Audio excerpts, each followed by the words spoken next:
Hi guys, I'm from Jayalakshmi Sanskar School. Today we will do a very interesting topic of science. आज जो हमने topic लिया है विज्ञान का वह है ब्लड, यानी कि रक्त, या फिर हम इसे हिंदी में रुधिर भी कहते हैं। रक्त भी कह सकते हो या फिर रुधिर भी, हम इसे साइंस में कई बार इसके लिए शब्द यूज़ होता है। तो रक्त या रुधिर या ब्लड हम कुछ भी कह लें, आज का टॉपिक हमारा वो रहेगा। तो आज हम करेंगे कि ब्लड क्या होता है, वह किस लिए ज़रूरी है, ब्लड हमारे शरीर में क्या काम करता है। तो जैसा आप सभी जानते हो कि रक्त जो है वो हमारे एक शरीर का बहुत ही इम्पॉर्टेंट, बहुत ही एसेंशियल एक फ्लूइड है हमारी बॉडी में, जो कि हमें ज़िंदा यानी कि लाइव रखने में हेल्प करता है। ये अगर हमारी बॉडी में से निकल जाए या कम हो जाए तो हमारी मृत्यु भी हो सकती है। We will not be able to survive अगर हमारा ब्लड का लेवल जो होता है बहुत कम हो जाता है। तो इसीलिए एक ऑप्टिमम लेवल हमें ब्लड का मेंटेन करना पड़ता है, ताकि हम इजीली हेल्दी और साथ के साथ अलाइव भी रह सकें। तो सबसे पहले हम देखते हैं कि ब्लड है क्या। तो ब्लड ऐसा हमारा एक, हम क्या कह सकते हैं, एक बॉडी फ्लूइड है। ठीक है, हम इसे क्या कहेंगे कि ये एक हमारा बॉडी फ्लूइड है। ठीक है, हमारा बॉडी का फ्लूइड है जो कि हमारे शरीर में पूरा सर्कुलेट होता है हमारी बॉडी में, और ईच एंड एवरी पार्ट को ये जाता है, ताकि एसेंशियल जो भी न्यूट्रिएंट्स हैं या ऑक्सीजन है वो प्रत्येक कोशिका तक हमारे शरीर की पहुंचाया जा सके।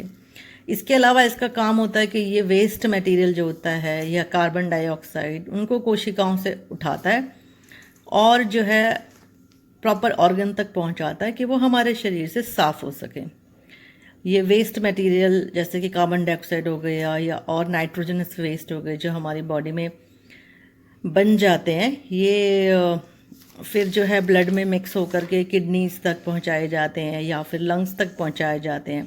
किडनीज लंग्स को फिल्टर करके आपका जितना भी वेस्ट है उसको रिमूव करती है और लंग्स में कार्बन डाइऑक्साइड रिमूव होती है।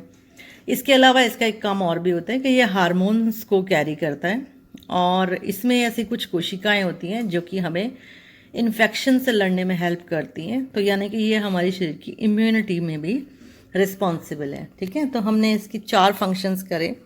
अगर हम करें इसके फंक्शंस यानी कि कार्य क्या क्या हैं, तो हमने इसके 4 कार्य कर लिए। एक तो यह है ट्रांसपोर्ट्स एनर्जी। ठीक है, ये जो है न्यूट्रिएंट्स कह सकते हैं, ये न्यूट्रिएंट्स को या ऑक्सीजन को सभी कोशिकाओं तक, टू ऑल सेल्स, उन्हें लेकर के जाता है। तो ये है एक इसका मेजर काम है। दूसरा इसका मेजर काम है वेस्ट मटेरियल्स को कलेक्ट करता है फ्रॉम द सेल्स और सभी कोशिकाओं से इकट्ठा करने का इसका काम है, और प्रॉपर ऑर्गन तक पहुंचाना भी इसका काम है, जहाँ से ये फिल्टर होकर के बाहर निकल जाते हैं। दूसरा ये हार्मोन्स भी कैरी करता है, और चौथा हो गया कि ये हमारी बॉडी की इम्यूनिटी भी हेल्प करता है, क्योंकि इसके अंदर अभी हम बात करेंगे कुछ ऐसी कोशिकाएं होती हैं जो कि हमारी बॉडी में इम्यूनिटी बढ़ाती हैं, जो हमारी बॉडी में जो है इन्फेक्शन से लड़ने में हेल्प करती हैं। तो अब ब्लड को अगर हम इसका अगर हम स्ट्रक्चर पढ़ने की कोशिश करें, तो इसमें एक जो फ्लूइड पार्ट होता है उसे हम कहते हैं प्लाज्मा। प्लाज्मा इसका एक फ्लूइड पार्ट है, और इसके अंदर बहुत सारी ब्लड सेल्स होती हैं, कोशिका होती हैं, जो कि इसमें फ्लोट करती रहती हैं, तैरती रहती हैं। ठीक है, तो ब्लड मेजरली कंपोज हो गया प्लाज्मा। प्लाज्मा क्या है, एक येलोइश वाटरी लिक्विड सा होता है, और उसके अंदर क्या होती हैं, ब्लड सेल्स होती हैं, और बहुत सारी ब्लड सेल्स होती हैं। ब्लड सेल्स के बारे में भी बात करेंगे। तो प्लाज्मा का कार्य आपका क्या हो गया, प्लाज्मा का कार्य यही हो गया कि जो भी ऑक्सीजन है या न्यूट्रिएंट्स हैं वो इस लिक्विड के अंदर, ये जो लिक्विड है इसके अंदर घुल करके जाते हैं। सो plasma carries everything in the blood और ट्रांसपोर्ट करता है, जैसे हार्ट उसे पंप करता है, तो फिर पूरी कोशिकाओं तक उसको लेके जाता है। तो प्लाज्मा के अंदर जो है आपके सारे न्यूट्रिएंट्स और इवन वेस्ट मटेरियल्स भी सभी उसके अंदर जो है present in the form of solution, यानी कि घुले हुए फॉर्म में होते हैं ये सभी चीज़ें, क्योंकि प्लाज्मा एक लिक्विड है तो उसके अंदर ये सभी घुल करके प्रेजेंट हो जाती हैं। इसके अलावा हमारे ब्लड में बहुत सारी कोशिकाएं पाई जाती हैं, उनके बारे में भी हम बात करेंगे, ठीक है। उससे पहले हम जानते हैं कि ये ब्लड हमारे शरीर में कैसे ट्रैवल करता है। तो हार्ट, जैसा कि आप जानते हैं कि मस्कुलर ऑर्गन है, उसका फंक्शन है कि ब्लड को हर एक कोशिका तक पहुंचाना पंप करके। जैसे कि आप वाटर पंप होता है गार्डन में, तो वो क्या करता है, पानी को पुश करके आगे पहुंचाता है। उसी तरीके से हार्ट भी एक पंप की तरह है, जो कि पंप करके हार्ट को, ब्लड को हर एक कोशिका तक पहुंचाता है। ये हमारे एक तंत्र का हिस्सा है, सर्कुलेटरी सिस्टम का पार्ट है, और आर्टरीज और वेन्स होते हैं जिनके अंदर ये चलता है, ठीक है। अब बात आ जाती है कि ब्लड को ट्रैवल करना क्यों ज़रूरी है बॉडी में। क्योंकि जैसा भी आपको बताया कि ज़िंदा रहने के लिए हमें ब्लड की ज़रूरत होती है, क्योंकि ये जो ऑक्सीजन और न्यूट्रिएंट्स जो इसके अंदर हैं, वह प्रत्येक कोशिका को एक कांस्टेंट सप्लाई चाहिए होती है। हमेशा हर वक्त उसको ऑक्सीजन चाहिए, जो कि आरबीसीज में प्रेजेंट होती है। तो ये एक कांस्टेंट सप्लाई रखने के लिए ब्लड को हर वक्त चलते रहना पड़ता है, हार्ट से लेकर कोशिका तक और कोशिका से लेकर के वापस हार्ट तक। जब ये सारी ऑक्सीजन आरबीसी की ख़त्म हो जाती है, तो इस आरबीसी को वापस लंग में पहुंचाना बहुत ज़रूरी है कि वहाँ से वो एक फ्रेश ऑक्सीजन को उठा करके लेकर आए। इसीलिए इसे लंग्स में वापस भेजा जाता है। कार्बन डाइऑक्साइड लेके ये लंग्स में जाता है और वहाँ से ऑक्सीजन उठा करके वापस आता है। तो एक तरीके से हम बात करें तो ब्लड में ने यहाँ पर ऑक्सीजन उठाया और वो सेल्स तक गया, सेल्स को उसने अपनी ऑक्सीजन दे दी और वहाँ से क्या उठी, कार्बन डाइऑक्साइड। ये कार्बन डाइऑक्साइड वाला ब्लड आपका जाएगा लंग्स में, और वहाँ से ऑक्सीजन जो है कार्बन डाइऑक्साइड बाहर चली जाएगी और ऑक्सीजन अंदर आ जाएगी, और फिर ये ऑक्सीजन जब ब्लड में चली जाएगी तो फिर ये वापस ब्लड के साथ सभी कोशिकाओं तक पहुंचाई जाएगी। तो ये कांस्टेंट सप्लाई चाहिए प्रत्येक कोशिका को।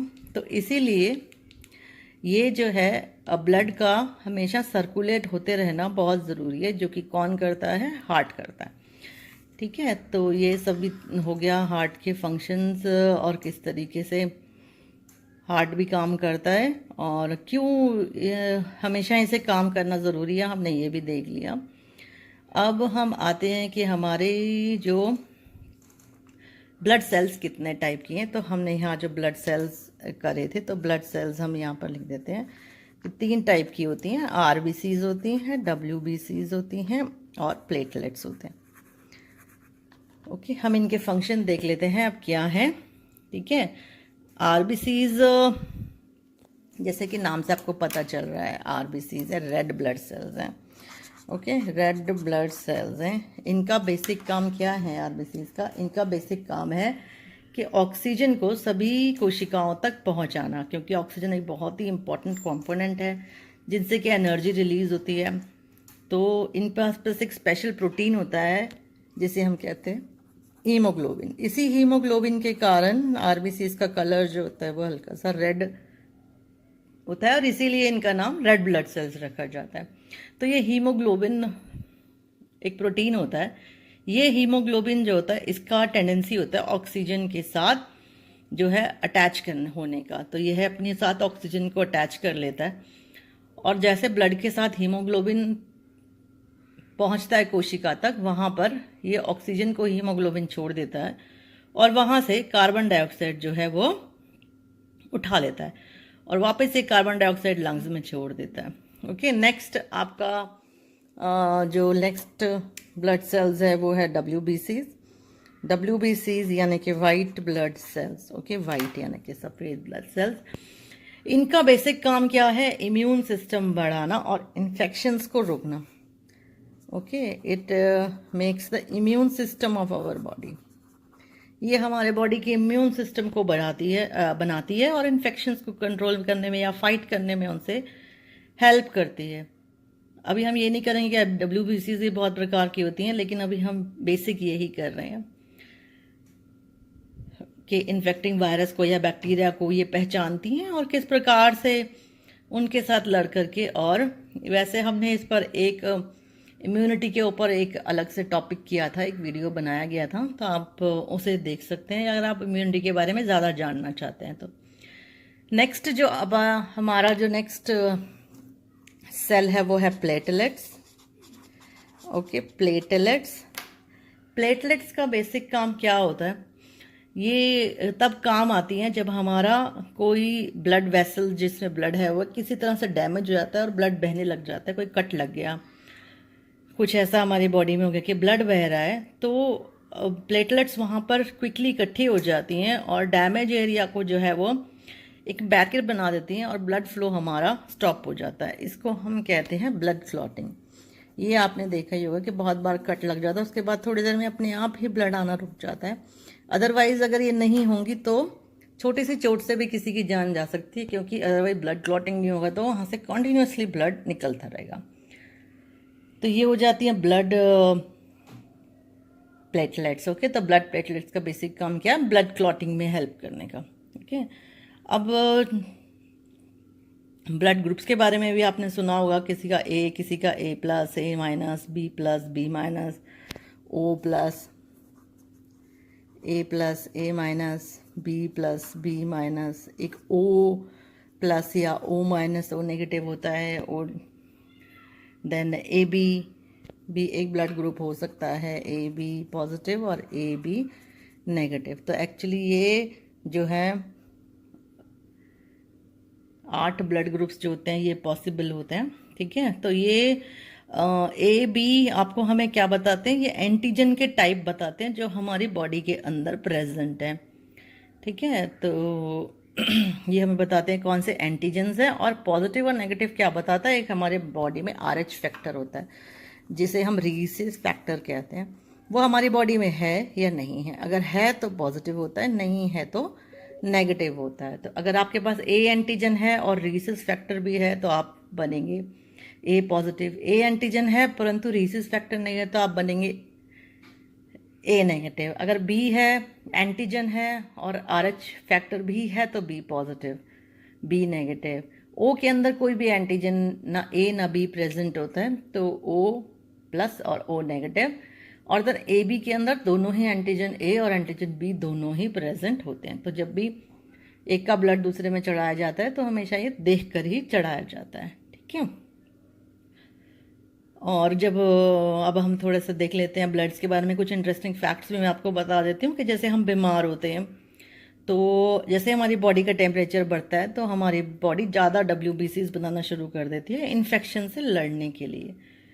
अब एक एवरेज जो साइज पर्सन होता है उसमें लगभग कितने रेड ब्लड सेल्स होते हैं? इसमें होते हैं 30 ट्रिलियन RBCs होती है एक एवरेज साइज पर्सन में। ओके, और ये हमारी बॉडी का जो है 70% ऑफ सेल्स बनाते हैं। ठीक है, और हमारी बॉडी में इंसुलिन नाम का एक भी हार्मोन होता है। ठीक है, जो कि शुगर एब्जॉर्ब करने में हेल्प करता है। अगर ये नहीं होगा तो हमारी बॉडी में डायबिटीज़ नाम का रोग हो जाता है। और बहुत से हार्मोन्स हैं जो हमारी बॉडी जो है एक टारगेट ऑर्गन तक पहुंचाती है। ओके, तो आज हमने टॉपिक किया ब्लड का। I think the video was helpful for you, and if you like the video then please share and subscribe it. Thank you guys.